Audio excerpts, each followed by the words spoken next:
Thank you. And thank you for this opportunity and for all of you coming together. Dan had asked me to put together a little piece of material to really help educate the public in a way about what's happening in the field of addiction and how we're seeing it today. And you all have that on your table. I encourage you to take it home. It's some of the leading cutting-edge research about why addiction is a brain disease and it's not a choice. And we're going to talk about that a little bit today and a whole lot tomorrow. Active addiction is the most untreated, treatable disease in our country today. I'm going to say that again, and I can say it the other way. Active addiction is the most treatable, untreated disease in America, or the most untreated, treatable disease. No matter how you look at it, this disease can be arrested, okay? And with lots of prevention efforts, it can be held at bay and not activated. If we truly understand the genetics of this disease from a prevention standpoint and a treatment standpoint, we can really help wipe out the statistics of people dying, and we'll see a whole lot more people in recovery and in recovery early. The American Society of Addiction Medicine, ASAM, defines addiction, a mini summary of it, it's more fully in your brochure, as a primary chronic disease of brain reward, motivation, memory, and related circuitry. Dysfunction in these circuits leads to characteristic biological, psychological, social, and spiritual manifestations. People with this disease are hardwired with a brain, a structural deregulation in the brain that it's designed to kill them once it's activated. Okay. It is not about choice. Okay. And as we know today, statistically, this is in families. A lot of families. Everyone in this room knows someone. And we can carry this disease and not activate it in ourselves, but if it's in our family genetics, we can give it to our kids.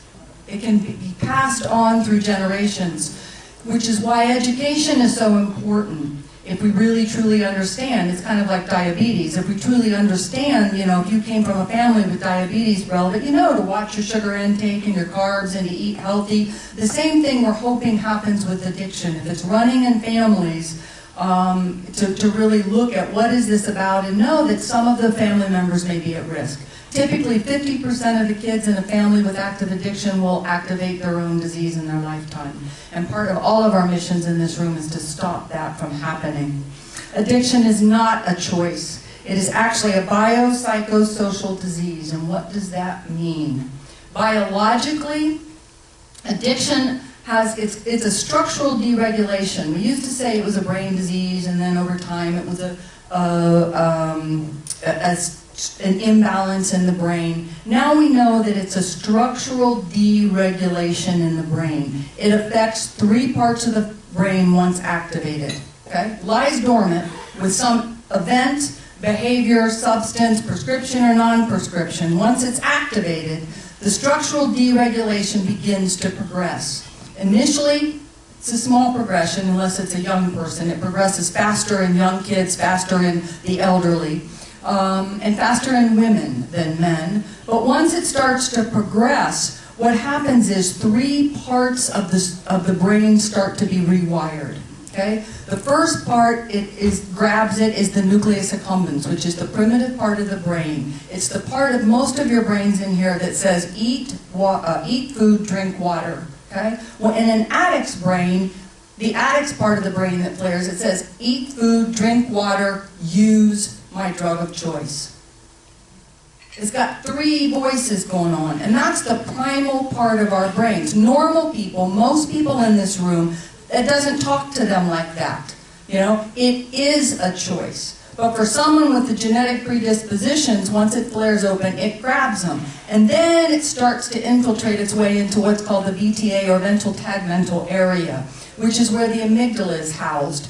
And that starts to flare open. And the amygdala, for many of you who understand anything about stress, the amygdala is what activates if you're under stress. If the fire alarm were to go off in here, the amygdala flares up and it says, get yourself out of here, first exit, go, go, go.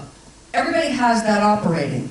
Well, in addicts, once the disease is active, that brain part flares up, and so under stress, every time, their first thought is, I need to call a friend, I need to journal, I need to work this off, take a jog. That's not how an addict's brain. Their first thought is use. First thought is use.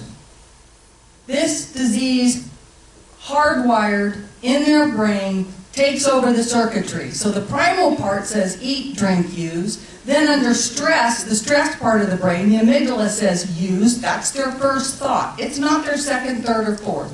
It's first. We make jokes in the recovery field. We say first thought wrong, okay? And then the next part of the brain that becomes hijacked is the prefrontal and frontal cortexes. And if anybody understands what that does for us, it's the executive function of the brain that says, let's do this, let's not do that. I don't want to make that choice, I want to make this choice. It's about choice. So that part of the brain gets hijacked, and all of a sudden the addict thinks, not like a normal person, the addict thinks, it worked the last time, I felt better. It never thinks about the consequences. It worked the last time, it'll work again. And there's like a loop that goes on, okay? So they seek it under stress, and there's a prefrontal and frontal cortex that says, you want it. You know you want it. You can do it. It won't be that bad this time. Go for it. And it just talks to them. It's literally like they wake up in the morning. Most people wake up in a balanced state of mind, and you make choices throughout the day. An addict wakes up in the morning, and their first thought is when they're going to use. What are they going to use? How are they going to get it? Their families take a back row seat. And if you've lived with someone with this disease, you understand that. As the disease progresses, the families take a back row seat more and more and more. Okay, they don't look at you, they don't have eye contact with you, they're thinking about something else, and they're derailed sideways. And that becomes the loop that they go on. So just biologically alone, it is truly designed to kill its victims without proper education, intervention, and treatment, and ongoing lifestyle management, which we'll talk about in a minute. So the other part, the psychological part, so genetically, they're not wired right, but psychologically, it also begins to derail the way they think. Denial and blame are the two major psychological symptoms with regard to this disease. It fools its victims into believing they're okay and everybody else is the problem, okay? A normal person, if you accidentally drove too fast, weren't paying attention, and get arrested, okay? A normal person's first thought is, oh, shoot, bummer, oh. And you were going too fast, and you know that you're going to get a ticket, and you hate emotionally paying the consequence of that, but you did it, right? Okay? That's a normal person.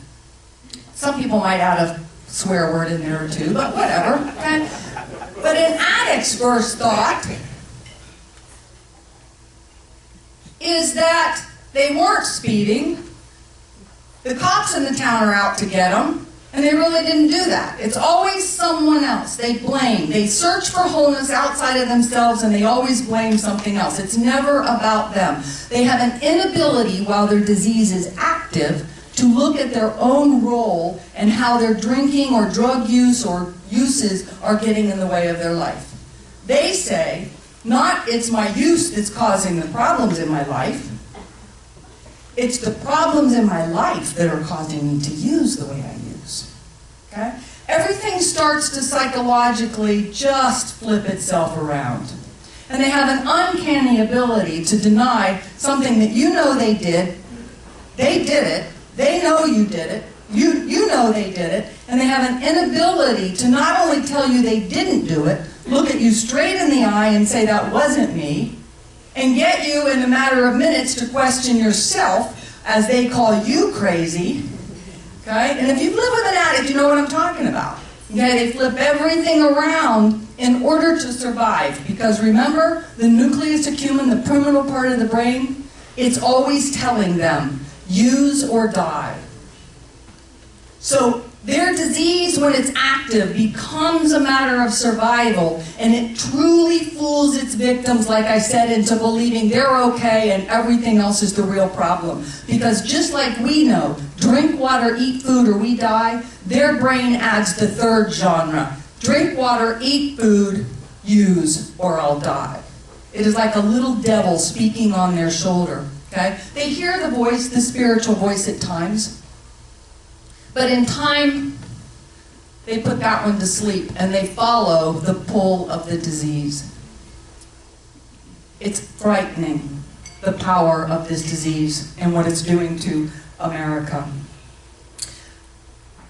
And the social part, that was the psychological. The social part I want to add, it's a disease of isolation, which is why ongoing support, gatherings, 12-step programs, all of that is so vitally important. It's not just we're going to put them in treatment, tell them they have a disease, educate them, and they come out. This brain disease isolates its victims, okay? Even if they're in a room full of people, they're not connected to themselves or to you, okay? It causes them to withdraw, and that's why the social aspect and social support and support groups and 12-step programs and ongoing support with like minds after treatment, we know in my field of addiction, helps ensure long-term recovery. This disease is cunning, powerful, and baffling, okay? And it begins to fool people as their life gets back together. It's not the battle is over. They need lifestyle changes. So from we call it today a biopsychosocial disease because we need to address all three areas in the recovery process to keep the disease in remission. This disease is highly treatable and can be kept in long-term remission. I am one of the faces of long-term remission. I will be sober 35 years in August.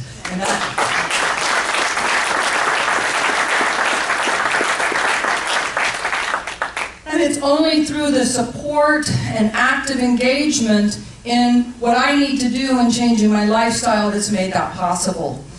Because as my life began to work, that thinking can still happen if we don't continue to stay with support groups and be involved in things that help keep us understanding the power of this disease. There's actually, because I'm in the recovering community, there's hundreds of people with long-term recovery in Punta Gorda.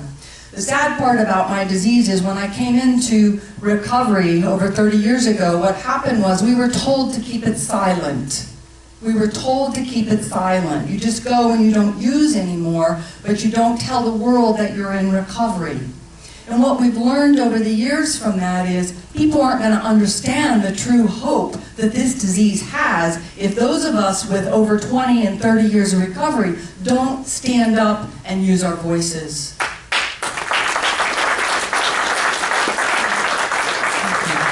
There's lots of people in recovery, and it is a treatable disease. The addiction, while the disease itself, I inherited it fairly. It is in my family, and I will say in my family to give you a message of hope. There's 3 of us, my father and there's 4 out of children. We got the perfect statistic, 50% inherited the disease. All 3 of us, which half of my family of origin, all of us have the disease is in remission. And I say this as a ray of hope. We have over 100 years total of ongoing sobriety. And we have 4 generations now in our family. And we raised our family and the generations with, just like we would in a family of diabetics, with the understanding some of the kids will be able to drink and use, and some will not. Some will not. And we have a very healthy conversations and very healthy attitudes. And that's what we're all trying to do, and what ARCHway Institute is trying to do, is educate this world. It's not a bad thing. I'm one of the happiest people I know, and I have one of the greatest lives I know, you know. Instead of traveling on acid, I now travel on airplanes. And I make a lot of, you know, it's just, you have, and I remember everything today, okay? I still won't run for politics because I don't want my past coming out, because I don't remember everything. However, I did a lot of blackouts in my day. However, there is hope with this disease if we understand it. The addiction recovery process is a choice, okay? We have to help people get into treatment, and the treatment centers have to help. The beginning of treatment is to help kind of re-regulate the brain and get it wired correctly, in terms of beginning to get the fog out, if you will, and then beginning the stages of what they need to do for healthy lifestyle so that they can learn to build healthy support systems, learn how to understand and manage their emotions, learn how to be a part of their family in healthy ways, learn to speak about who they are and what they need, and healthy conflict management skills. That part is a choice, okay? The recovery process, while it is very hard work in the beginning, then it becomes a lifestyle, just a way of living, and it's actually quite an easier way of living. But it becomes about lifestyle and changing that. And we understand all of the whole aspects of the disease, then we begin to help treat the entire disease and look at it from a lifestyle functional management way. And the bridge between active addiction, and in closing I'll say the bridge between active addiction and recovery is individual and community education. You all need to be a beam of light walking out of here today believing that this disease is treatable, because so many people only see the dark side of the disease when it didn't work and it didn't work and it didn't work. And we know it does work when people in recovery are willing to do the work. But it's up to us to help get them into recovery. And it's up to them to grab onto recovery and do the work they need to do to live the healthy lifestyle. It is amazingly treatable. People need to also understand the intervention process. And on my website, it's free to the world. Is all kinds of stuff on the intervention process, working with families, all kinds of really neat things that you can download for free. And we need not only the intervention, but the multidimensional, as I talked about, treatment, and then things that address the whole biopsychosocial nature of the disease. This disease is treatable. There is hope. We need to come together to bridge the gap between the hopelessness and the hope. It is very treatable. And I would like to close with a statement from Father Joseph Martin. Many of you might remember him. He was a legend in the field of addiction. He has since passed on, actually in March a few years back, but very instrumental in the field of addiction, a Catholic priest. And he always said, when you see someone without a smile on their face today, please give them one of yours. Thank you.